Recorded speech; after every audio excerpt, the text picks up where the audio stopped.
The best place to start any makeup look is with happy skin, luminous, hydrated, fresh skin. I love to start with the Rose de May. This is pure rose water, full of antioxidants, really hydrating for the skin and healing for the skin and refreshing before I start the rest of the process. Right after I do the pure rose water, and while my face is still a little damp, I like to apply this flower harmonizing cream. I do think it soaks in a little bit better while the skin is still dewy.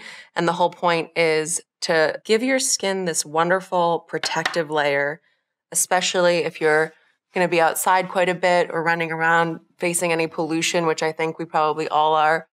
It's really important to give your skin an added barrier, a little cocoon.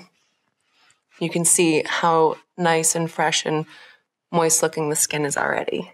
Right after the rest of the face, I do eye cream. Don't forget about your eyes. They're really delicate. They need a little extra love and attention. I do love this Stress Repair Concentrate. This is specifically formulated for the eyes, extra hydrating, kind of like a cup of coffee for your eyes. I put it on my ring finger.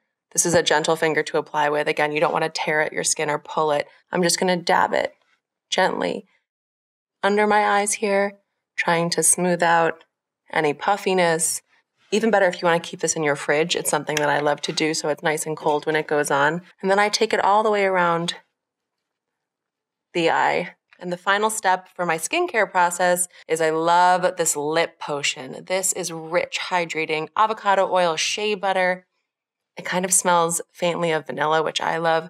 And I put it on my lip summer, spring, winter, because nothing's worse than putting on a beautiful lipstick and having these flaky lips that just drag it everywhere. I put the lip potion on first so that it has the rest of my makeup process to soak into my lips before I put on my lipstick.